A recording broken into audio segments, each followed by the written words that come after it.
If I'd ask you who you are or who are you, what would you say?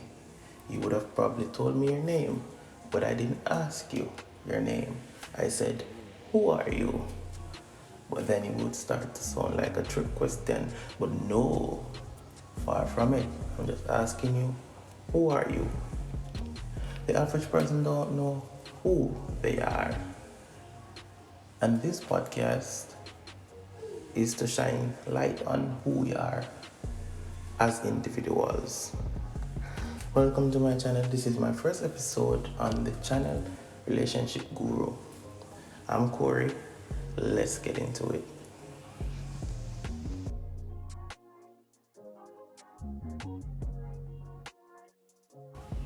Okay, guys, so welcome back. And to have a successful relationship, we first have to have a successful relationship with ourselves.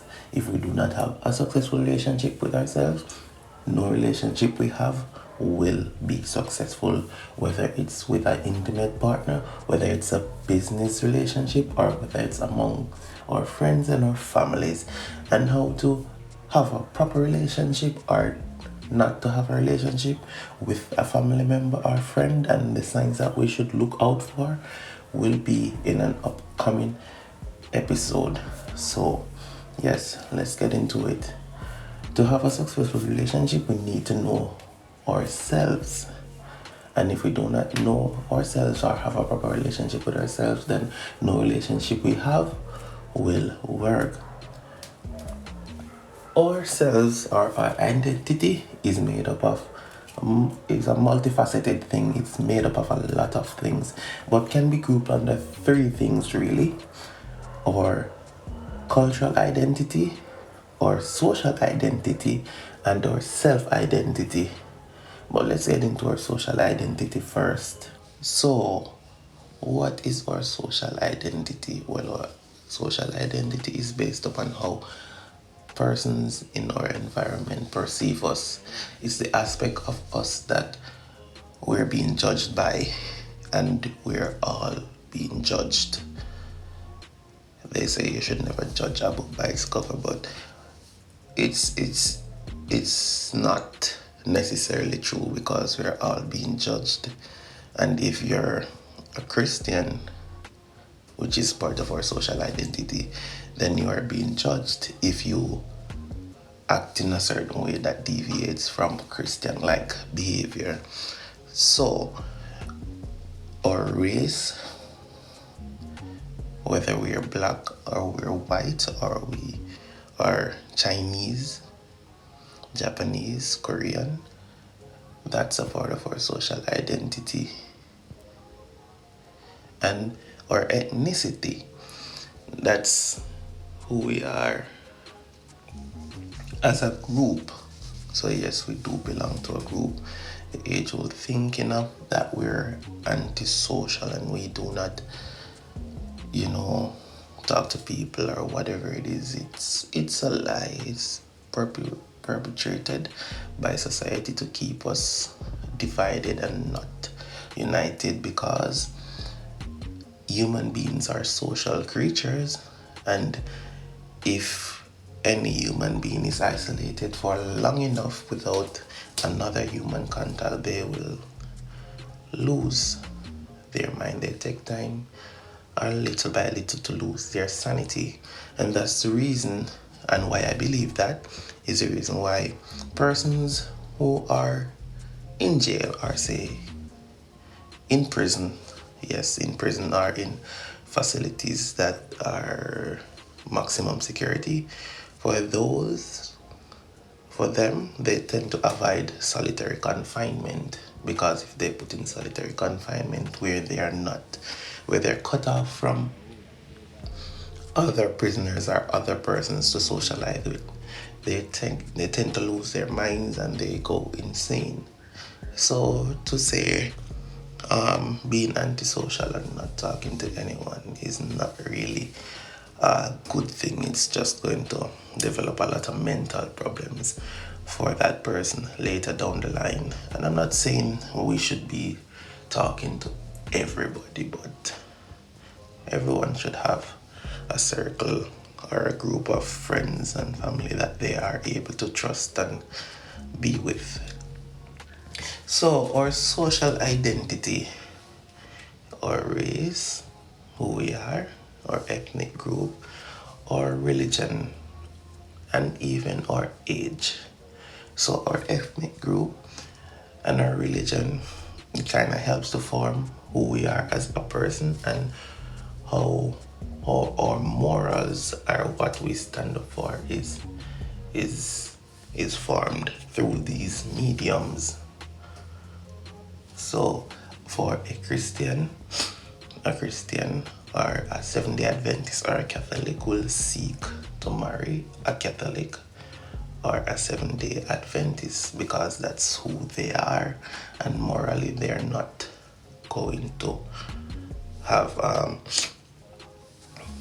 or they shouldn't, based off their religion, have sex outside of marriage, or they should, you know,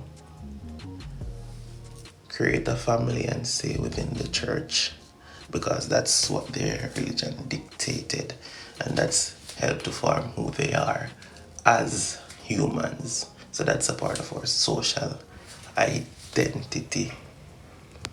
And yes, and going back to age is also a social group that we belong to.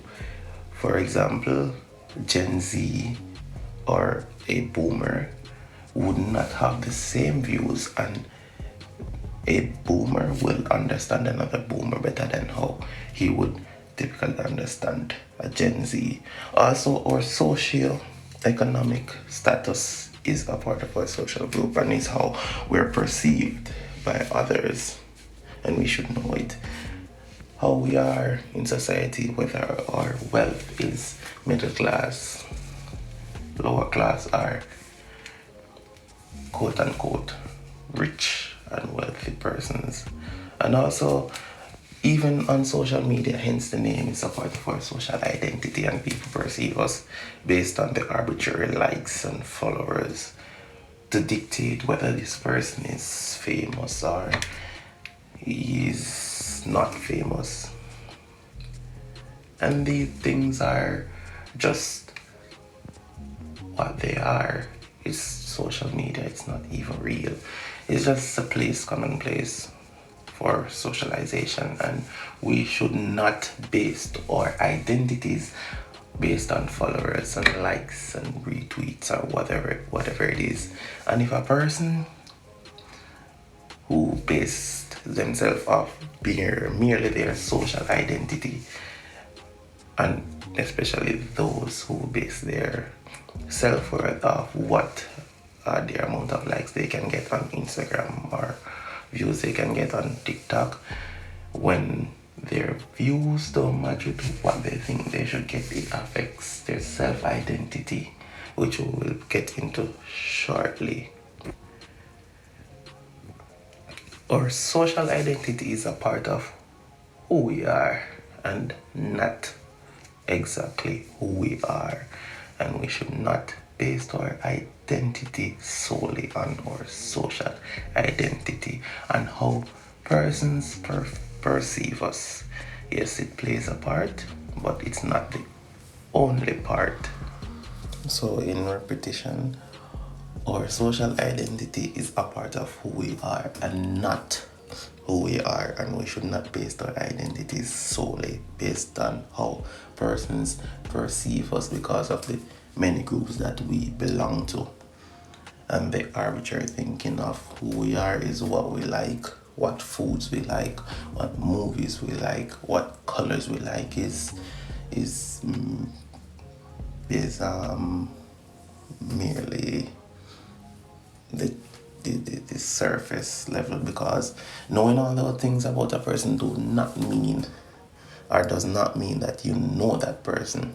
You just know that person likes and dislikes, and their likes and dislikes does not represent or reflect who they are as a human being. Knowing who a person is socially based off their socioeconomic status, their age, as I said, a Gen Z and a Boomer thinks differently will give you some idea of how that person thinks and how that person will act, and you will better understand a person from their social identity farther than how you will understand them from their likes and their dislikes. And relationships based off knowing that does not typically last, because it's just some merely surface level things. And yes, you like the person, you can say yes, she or he likes the movies, but liking the movies does not mean that this person is a good person. Or yes,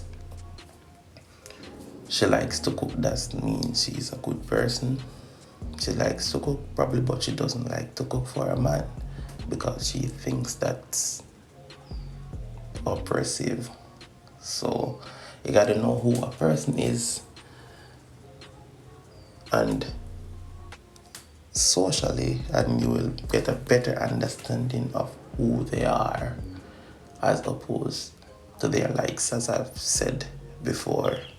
And in no way I'm saying that we should judge person by their social identity or how we perceive them. I'm saying the conversation must be had between the two persons who are interested in each other to understand who they are better, better understand who they are as persons, and compatibility as opposed to knowing their likes. That's what I'm saying. And knowing someone likes and dislikes is merely arbitrary. It's not really deep and founding, and not enough to make any relationship last or to say you know your partner.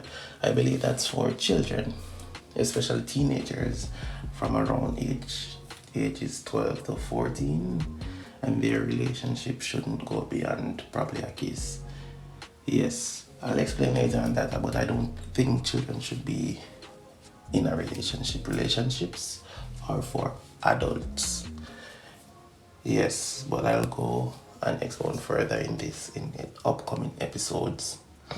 But in closing, our social identity is not who we are, but merely a part of who we are, and it helps to shape how we think and who we are as a person, and is necessary for us to function as normal human beings within society.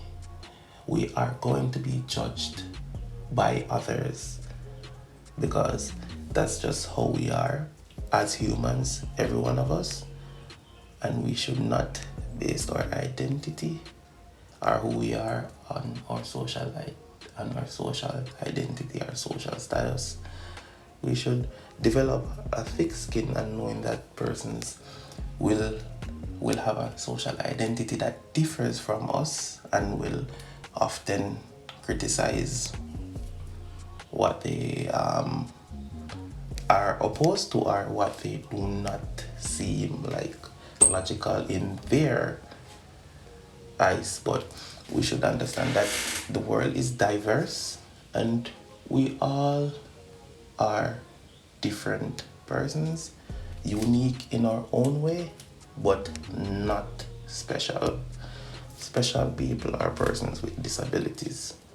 Okay, guys, so that was the first episode, and on the next episode, we'll be further discussing who we are as it relates to our self-identity and our cultural identity. Remember to like, share, and subscribe. See you in the next one.